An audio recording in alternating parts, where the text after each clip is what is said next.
Hello à tous, c'est Audrey, bienvenue sur Lidl Cuisine. Je suis super contente de vous retrouver cette semaine pour réaliser une compote de pommes à la courge butternut. Je peux vous assurer que c'est vraiment délicieux et oui, on va faire manger des légumes à vos enfants.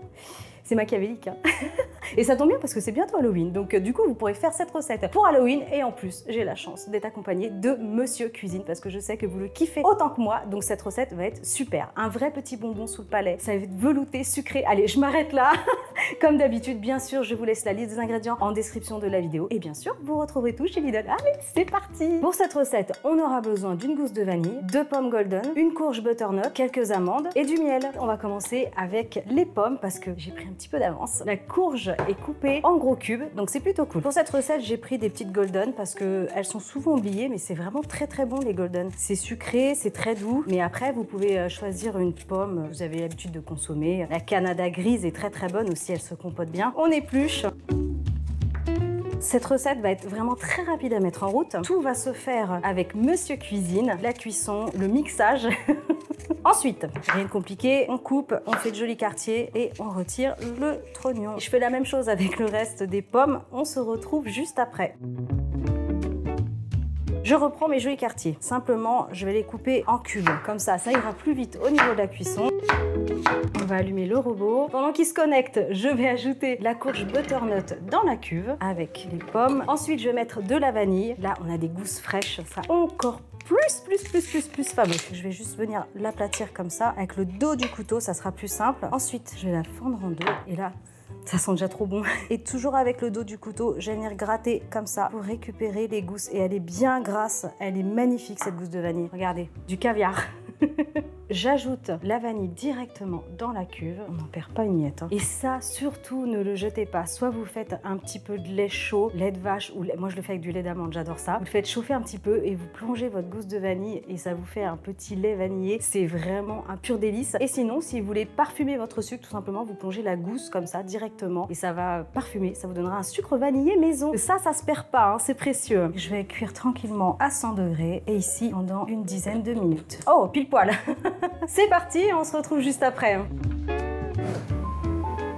Vous êtes arrivé à destination. Allez, c'est prêt. J'adore sa petite musique. Ça sent très bon. Regardez, on va se régaler. Juste de mon côté, j'ai prolongé la cuisson de 5 minutes parce que suivant la taille de la courge butternut ou la quantité de pommes, il faut s'adapter un petit peu. Donc n'hésitez pas de votre côté à prolonger si vous avez besoin aussi. Je vais le refermer. Hop, on va mixer le tout. Allez, une petite minute 30, vitesse 3. C'est parti. Vous remarquerez qu'il est très silencieux. Check. David, tu me fais faire n'importe quoi.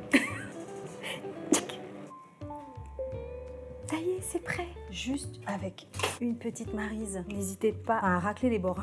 Tadam! On dirait une purée bébé.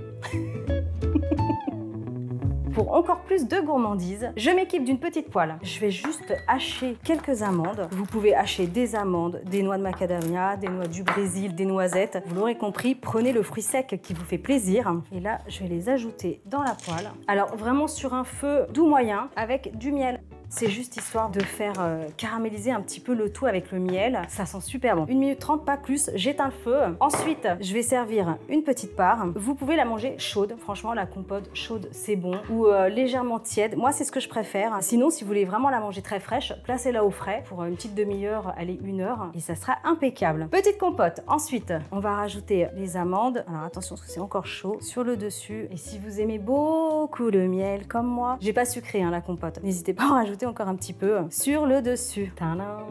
Regardez, ça sent bon, c'est gourmand, c'est comme un petit bonbon, je vous l'ai dit. Vous ne dites pas à vos enfants ce que vous avez caché dedans, vous leur faites goûter et vous leur direz après. Puis ça peut être un peu un jeu aussi, devinez ce qu'il y a dedans. Ça peut être sympa, un petit jeu d'Halloween. Si vous n'avez pas le robot Monsieur Cuisine, n'hésitez pas à faire la même chose dans une poêle, une petite casserole et après avec un mixeur plongeant. Là, c'est vrai que c'est plutôt pratique parce qu'il fait tout, il cuit, il mixe, donc je suis plutôt contente. En tout cas, j'espère vraiment que cette recette vous aura plu. Je compte sur vous, hein, vous la réalisez. Dites-moi tout en commentaire si vous l'avez faite, si vous avez fait des petites variantes aussi, ça m'intéresse. En attendant, je vous souhaite un très bon Halloween pour ceux qui le fêtent. Foncez, likez, partagez, abonnez-vous à la chaîne Lidl Cuisine et moi je vous retrouve la semaine prochaine. Ciao!